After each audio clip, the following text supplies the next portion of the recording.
দুইজনের মনেই কিন্তু পাকিস্তান, আর তারা দুইটা দলই কিন্তু সেই পাকিস্তানকে নিয়েই স্বপ্ন দেখেছে। প্রথম যেদিন পার্লামেন্ট শুরু হলো, বাংলাদেশের জাতীয় সঙ্গীত যখন বাজলো, তখন তাদের ভূমিকা কি ছিল আমরা দেখেছি।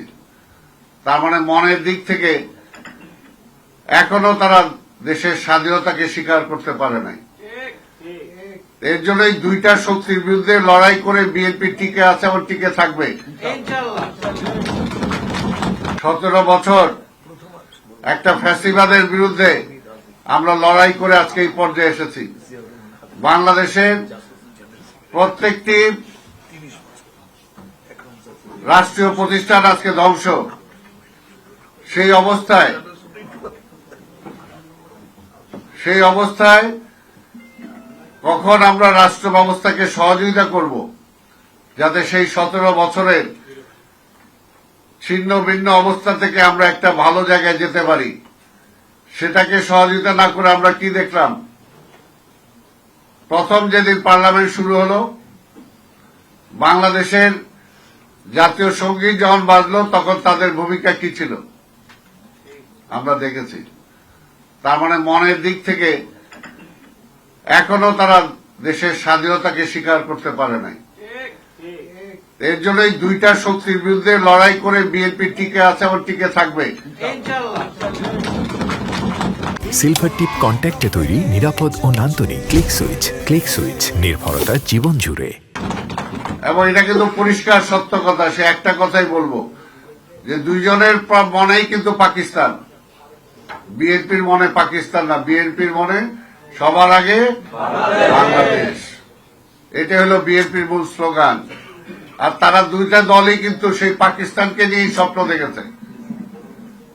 আওয়ামী লীগ পাকিস্তানের প্রধানমন্ত্রী হতে চেয়েছে, আর জামাত পাকিস্তানকে টিকিয়ে রাখতে চেয়েছে। পার্থক্যটা কোথায়? আর বিএনপি স্বাধীনতার ঘোষণা দিয়ে মুক্তিযুদ্ধের নেতৃত্ব দিয়েছে। এটাই হলো ইতিহাস। এটাকে আমরা বাড়িয়ে বলতেছি না বাস্তব? এটাই হলো বাস্তব।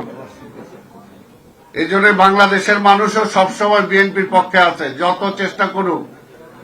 আমাদের নেতা মাননীয় প্রধানমন্ত্রী তারেক রহমান অল্প সময়ের মধ্যে তিনি যেগুলো নির্বাচন ইশতেহারে তিনি যেগুলো কমিটমেন্ট করেছিলেন, একে একে কিন্তু সেগুলো ফুলফিল করছেন। কোন সরকারের ইতিহাসে নাই, বাংলাদেশের ইতিহাসে নাই যে এত অল্প সময়ে এতগুলো। আজকে সারা বিশ্ব যখন একটা ক্রাইসিসের মধ্যে দিয়ে চলছে, সারা বিশ্বে একটা অর্থনৈতিক মন্দার মধ্যে দিয়ে যাচ্ছে, যখন আমাদের এই বিরোধী দল সহ অনেকেই বলেছিলেন তিনি তো কমিটমেন্ট করছেন, কিন্তু এগুলো কি বাস্তবে সম্ভব? টাকা পাবে কোথায়? এই তারাই কিন্তু বলেছেন। কিন্তু আজকে যখন আমাদের নেতা তারেক রহমান একের পর এক ফ্যামিলি কার্ড দিয়েছেন, কৃষক কার্ড দিবেন,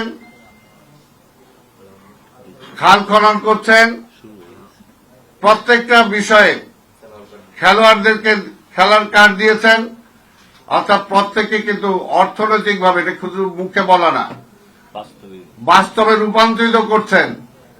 এখন তো টাকাটা দিচ্ছেন, আর আপনার কয়দিন আগে বলছেন টাকা পাবে কোথায়?